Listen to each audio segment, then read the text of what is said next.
Estamos de volta com o programa Opinião nesta segunda-feira, dia 16 de junho. Muito obrigado pela sua audiência e pela sua companhia aqui na TV Pantanal. Vamos às perguntas neste segundo bloco. O Pomaharu, acho que é assim que fala, Pomaharu, do Goiabeiras, aqui de Cuiabá, pergunta para a bancada, faz o seguinte questionamento. Se todos os funcionários públicos fossem obrigados a utilizar os serviços públicos, inclusive a saúde, segurança, enfim, o questionamento do Pomaharu do bairro Goiabeiras. Eu já disse alguma coisa com relação aos políticos, né? Já disse isso, com relação à educação, por exemplo. Né? Eu sempre defendi a tese de que o político deveria estudar em escola pública, né? Para realmente valorizar o valor. Houve até um projeto do Cristóvão Buarque, senador Cristóvão Buarque, do Distrito Federal. Nesse sentido. Passou nem na comissão.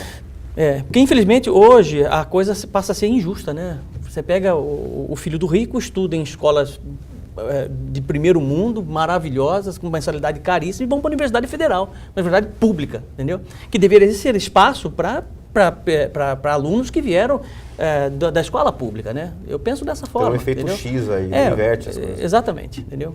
Essa é a minha opinião. Né? Isso aí é luta de classe. Quem lê o Marx entende disso aí. Né? Sem dúvida. Isso aí é o seguinte, filho de trabalhador, trabalhador, filho de doutor, doutor. Né? Filho de pedreiro, pedreiro, filho de carpinteiro, carpinteiro, filho de doutor, doutor. O que está por trás disso é esse tipo de preconceito. Agora, o que nós temos que exigir é a melhoria do serviço público, de todos os serviços públicos. Da educação, saúde, segurança, né? E acho que todos devem buscar realmente ter a melhor oferta para si, para sua família, dos serviços públicos. É para isso que a gente vota. E é para isso que a gente tem que cobrar dos governantes. Sim, deveríamos ter educação com qualidade, não temos, pagamos por ela. Saúde com qualidade, não temos, pagamos por ela. Segurança, quer dizer, pouco. Né? Segurança não temos, pagamos. Quer dizer, pagamos tudo, entendeu? Pagamos tudo, porque o país não oferece absolutamente nada. Nada. Essa é a grande verdade. Ou seja, nós temos 2 níveis de segurança, nós temos 2 níveis de saúde e nós temos 2 níveis de escola, o que é pior ainda. 2 níveis de escola significa que sempre um grupo atendido por um deles será prejudicado.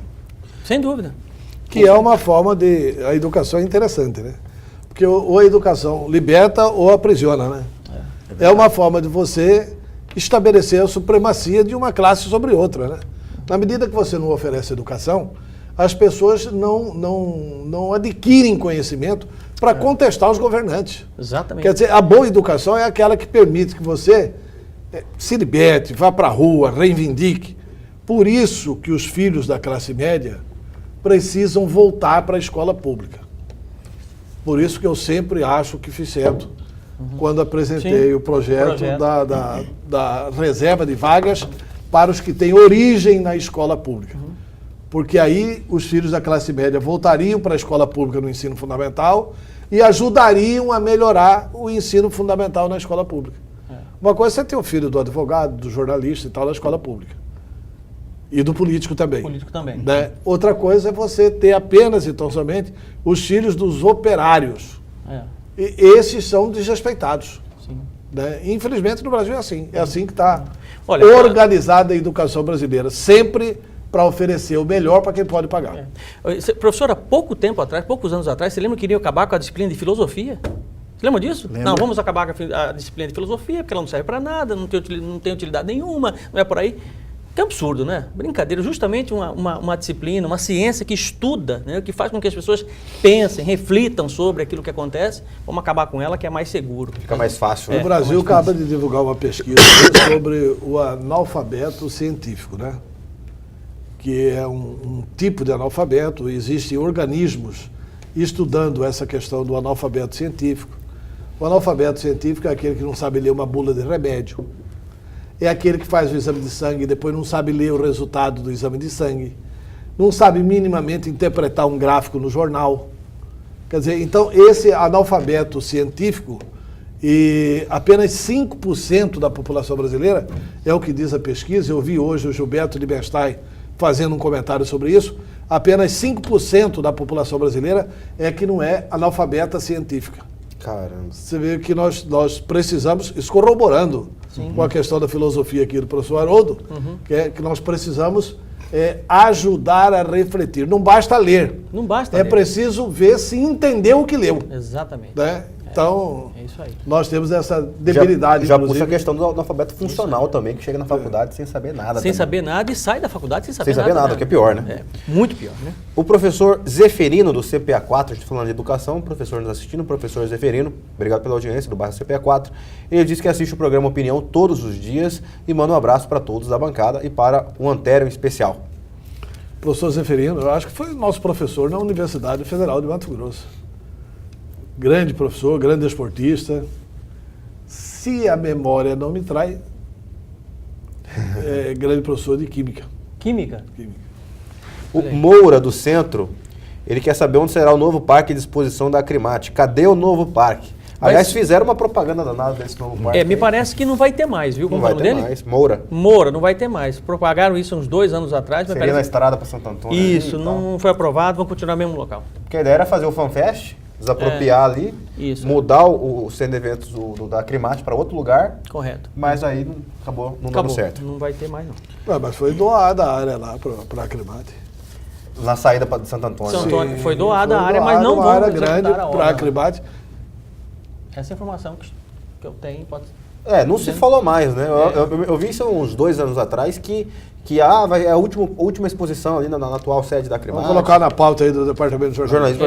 Checar isso com a própria Acrimate e com o governo do Estado. Aí sim, correto. Adriano Dutra, do CPA1, pergunta para o Antero qual é a posição positiva, avaliação positiva e negativa da Operação Ararat.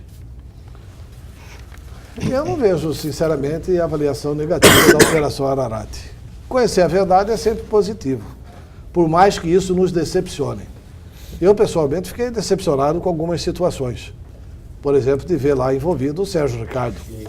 Não esperava ver o Sérgio Ricardo nesse flagrante, nessa situação e nesse silêncio. Né? Fiquei também desconfortável de ver o senador Brairo Maggi, de como foi permissivo em relação a Éder Moraes. Porque em toda a operação não tem nada escrito, assinado por Brairo Maggi. Não tem uma promissória assinada por Brairo Maggi, não tem um cheque endossado por Brairo Maggi, não tem nada disso. Mas tem, assim, a exuberância, o Éder falando em nome dele, tudo que o Éder promete acontece e acontece exatamente no governo dele. Como, por exemplo, foi no governo dele aquele pagamento de uma empresa de 116 milhões que pagaram 80 milhões de juros da época de Frederico Campos ainda, no governo do Estado. Quer dizer, o governo Brairo Maggi pagou 116 milhões para uma empresa, dos quais 80 milhões de juros atrasados. Quer dizer, então, essa situação é difícil aceitar que ele não soubesse. Eu nunca tive uma informação, e creio que aqui na roda também ninguém não. Você já ouviu dizer que alguém comprou máquina superfaturada na Amage? Por quê? Porque os seus gestores são experientes na iniciativa privada e não vão admitir compra de maquinários superfaturados. Como é que compra máquina superfaturada no governo do Estado?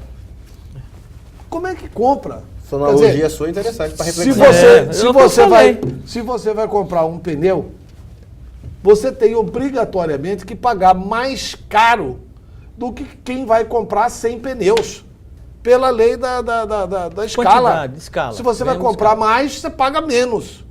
No Estado não, ele consegue comprar mais caminhões e paga mais caro do que se você for comprar um só lá na loja. Quer dizer, esse tipo de situação é uma afronta à inteligência nossa. Então, muita coisa foi decepcionante, mas eu acho que tudo da Operação Ararat foi positivo. Mais positivo será se esses que se locupletaram devolverem o dinheiro aos cofres públicos. E forem para a cadeia, evidente, né? Sem dúvida. O Paulo do Jardim Presidente 1, ele pergunta para o professor Lorenberg, ele diz o seguinte, ele acompanhou recentemente uma audiência pública no Senado Federal sobre um projeto de maior participação popular no governo federal, ou nos governos. E ele disse que o Senado reprovou o projeto. Qual é a opinião do professor Lorenberg sobre esse assunto? Está por dentro, professor? Eu não sei nada a respeito desse projeto do Senado. Mas o que eu sei é que o Brasil é talvez um dos poucos países que querem trafegar ou querem, na prancha da democracia, não dar direitos maiores direitos ou garantir maiores direitos da sociedade. Muito embora, Haroldo, a Constituição de 1988 fala muito mais em direitos do que em deveres. Mas talvez aí há um erro. Mas esse projeto aí, professor, como que é o nome dele? O Paulo perguntou. Paulo, né? Paulo. Se é que eu estou entendendo a pergunta do Paulo. Esse projeto é de um petismo inaceitável.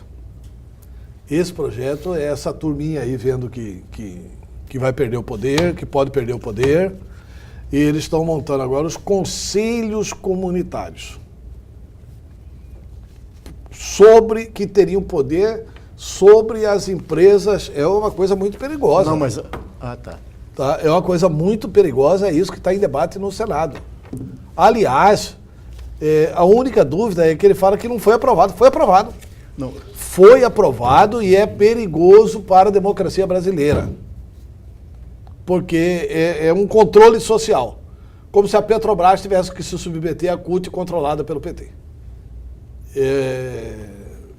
Vamos procurar ler mais sobre isso, mas acho que se for isso, é preocupante. É todo poder aos sovietes. No capitalismo, eu acho que é meio complicado.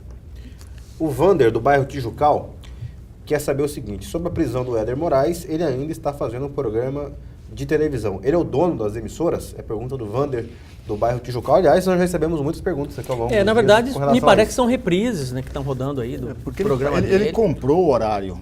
Se ele comprou o horário e tem um contrato, eu acho que é legal estar reprisando todo esse programa no horário que ele comprou. Não é legal. E não é legal, mano? Não, imoral sim. Imoral olha assim. Imoral sim. Quem que são os donos da televisão? O senhor Júlio Campos é dono da televisão, onde ele reprisa o programa. Ah, mas ele comprou horário. Não importa. Isso é concessão pública. Quem recebe a concessão não é para subrogar para terceiros, não. E ainda mais terceiros com esse perfil do Éder. O senhor Max Suez. Sinceramente. Estava passando na TV Assembleia um tempo, não sei se ainda estava. Eu acho que é um deboche. Na TV Assembleia ficou um tempão aí. É um deboche muito do Éder e dos donos da televisão também. É uma zombaria do senhor Júlio Campos, do senhor Max Suez Leite, com a população de Mato Grosso. O Éder dando aula de ética e de moral, ele preso lá na Papuda. Não, isso é brincadeira. É só rindo uma situação dessa mesmo. Além disso, esse dia reprisou o programa dele conversando com o Paulo Prado e com o Reginaldo, os três conversando.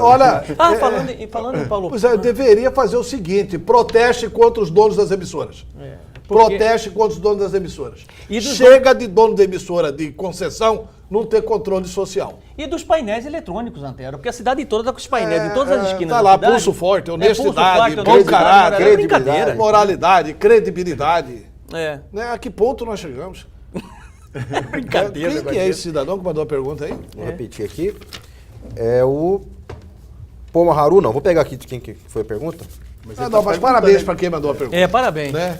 Parabéns para quem mandou a pergunta. Ao Vander do Tijucal. Pronto, achei aqui. Vander, parabéns. Vander do Tijucal. Parabéns, porque você suscita um debate assim, olha, a hora que você encontrar. Tem mais gente, né? Tem a Rádio Industrial lá também.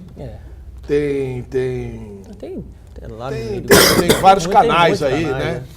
Tem vários canais. Quase todos, né? Mas com exceção aqui da TV Pantanal, da Centro-América. Quase todos. Não, ele está em 3 canais. Não faz na Centro-América e não faz na Gazeta. Na Gazeta. Na Record.